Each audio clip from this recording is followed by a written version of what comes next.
Short life देती है।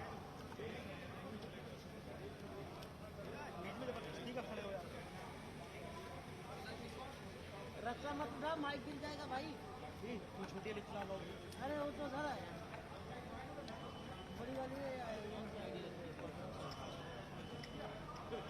मंगाओ यार। हट जाओ भैया, हट जाओ हट जाओ। ये नहीं है भैया आप हट जाओ।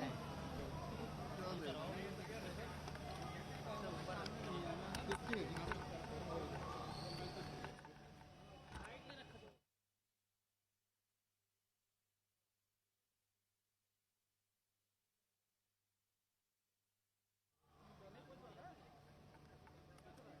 बोल दो नहीं करते कि बिल्कुल आप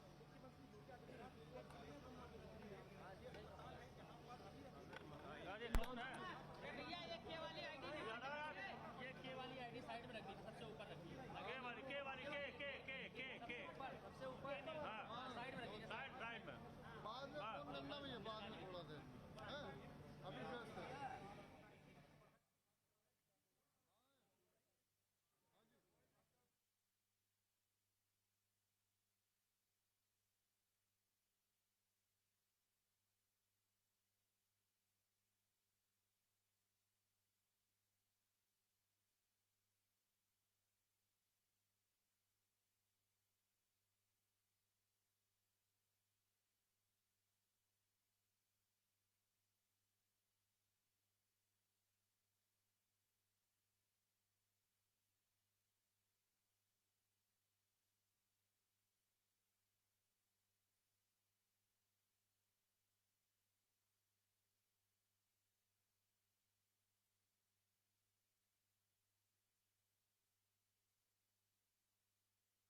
मित्रों,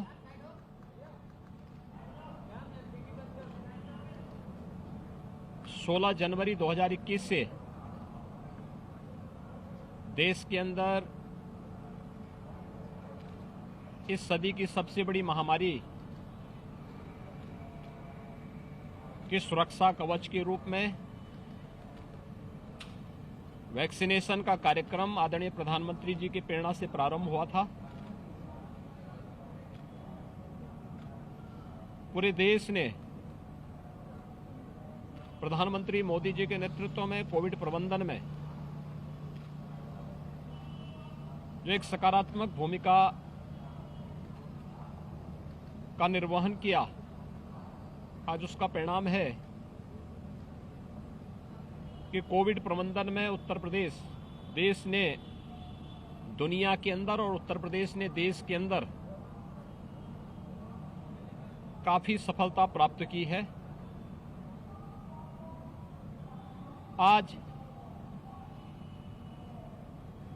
15 से 18 वर्ष तक के बच्चों के लिए भी वैक्सीनेशन का एक अभियान प्रारंभ हुआ है। रजिस्ट्रेशन की कार्रवाई इसमें 1 जनवरी से ही प्रारंभ हो चुका था। प्रदेश में 15 से 18 वर्ष के बच्चों की कुल संख्या जो लक्षित है वह 1,40,00,000 के आसपास है, जिन्हें यहां पर एक समय सीमा के अंदर टीकाकरण से आच्छादित करना है। कोवैक्सीन उन्हें देने के लिए सजेस्ट किया गया है और उसके लिए आज से प्रदेश के अंदर 2150 बूथों पर वैक्सीनेशन की कार्रवाई प्रारंभ हुई है। अकेले राजधानी लखनऊ में 39 ऐसे सेंटर बनाए गए हैं जहां पर 15 से 18 वर्ष के बच्चों को ये वैक्सीन दी जा रही है। अगर हम प्रदेश के अंदर 18 से ऊपर आयु के वर्ग को दी गई वैक्सीन की बात करें तो उत्तर प्रदेश ने इसमें 20,25,00,000 से अधिक लोगों को अब तक प्रदेश में वैक्सीन के डोजेस दिए हैं, जिनमें से 12,84,94,516 फर्स्ट डोज लिए हैं। 7,40,93,819 लोगों ने दोनों डोजेस ले लिए हैं। थर्ड वेव की जो बात की जा रही है और इसमें जो आशंका व्यक्त की गई है कि ओमिक्रॉन जो एक नया वेरिएंट कोविड का आया है, यह थर्ड वेव का कारण बनेगा। यह सच है कि ओमिक्रॉन तीव्र संक्रमण है, लेकिन यह भी सच है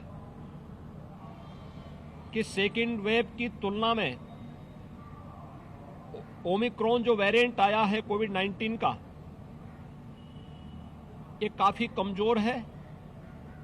एक सामान्य वायरल फीवर मात्र यह है, लेकिन सतर्कता और सावधानी किसी भी बीमारी में आवश्यक होती है और इस मामले में भी सतर्कता और सावधानी आवश्यक है। घबराने की आवश्यकता नहीं। हम लोगों ने डेल्टा वेरिएंट में देखा था, जो मार्च अप्रैल 2021 के अंदर प्रदेश के अंदर देखने को मिला था। उस समय हम लोगों ने इस चीज को महसूस किया था कि जो लोग इससे संक्रमित होते थे उन्हें रिकवर होने में, नेगेटिव आने में 15 से लेकर के 20 दिन 25 दिन का समय लग जाता था। दूसरा, पोस्ट कोविड कॉम्प्लिकेशंस भी बहुत ज्यादा देखने को मिले थे।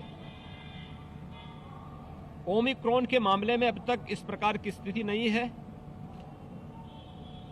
और वायरस अब कमजोर पड़ चुका है, लेकिन फिर भी जो कोमोर्बिड हैं उन लोगों को इससे बहुत सतर्क रहने की आवश्यकता है। और वैसे भी बीमारी से जितना सावधान और सतर्क रहा जाए वो बचाव का सर्वोत्तम उपाय है। प्रदेश सरकार इस दिशा में भारत सरकार के साथ लगातार संवाद और संपर्क बनाए हुए है। प्रदेश के अंदर लगातार प्रदेश सरकार के स्वास्थ्य विभाग, चिकित्सा शिक्षा विभाग और विभिन्न विभाग मिलकर के एक बड़े अभियान को आगे बढ़ा रहे हैं। हमारे पास पर्याप्त मात्रा में बेड्स हैं, वैक्सीन भी मौजूद है। हम लोग प्रतिदिन 4 लाख टेस्ट प्रतिदिन करने की क्षमता वर्तमान में रखते हैं और हर प्रकार से प्रदेश सरकार इसके प्रति पूरी तरह सजग है, सतर्क है। प्रदेश में ओमिक्रॉन के अब तक केवल 8 मामले आए हैं, जिनमें से 3 मामले पहले ही नेगेटिव हो चुके हैं, शेष होम आइसोलेशन में है। प्रदेश में कोविड-19 के कुल वर्तमान में 2261 एक्टिव केस हैं, जिनमें से 2100 से अधिक होम आइसोलेशन में है। यानी ये होम आइसोलेशन में इतने मामले होने का मतलब ये चीजें दिखाती हैं कि जो वायरस है कमजोर पड़ चुका है, अब उसका उतना प्रभाव नहीं है। लेकिन हमें सतर्कता और सावधानी बरतनी होगी। राज्य सरकार ने इसी सतर्कता को ध्यान में रख करके नाइट कर्फ्यू लगाया है। सार्वजनिक स्थलों पर भीड़ भाड़ रोकने के लिए और अवेयरनेस के लिए पब्लिक एड्रेस सिस्टम का उपयोग किया गया है। वैक्सीनेशन के कार्यक्रम को तेजी के साथ आगे बढ़ाने का कार्य किया जा रहा है और हम आभारी हैं प्रधानमंत्री मोदी जी के, जिन्होंने आज 15 से 18 वर्ष के बच्चों के लिए भी ये वैक्सीन फ्री में उपलब्ध करवाई है। फ्री में वैक्सीन और 15 से 18 वर्ष के हर एक बच्चे के लिए ये मुफ्त में वैक्सीन उपलब्ध करवाने के लिए हम राज्य सरकार की ओर से प्रधानमंत्री जी का आभार व्यक्त करते हैं। और मैं विश्वास के साथ कह सकता हूं कि कोरोना के खिलाफ देश की जो लड़ाई 25 मार्च 2020 से प्रारंभ हुई थी, अब ये निर्णायक स्थिति में पहुंच रही है। बहुत शीघ्र आप देखेंगे कि कोविड पूरी तरह समाप्त होगा और हर व्यक्ति को इस सदी की सबसे बड़ी महामारी से पूरी तरह मुक्त होने का एक अवसर प्राप्त होगा। धन्यवाद जी। सर, नाइट कर्फ्यू पर अखिलेश यादव का कहना है कि उनका समाजवादी रथ चल रहा था, इसलिए नाइट कर्फ्यू लगा दिया गया।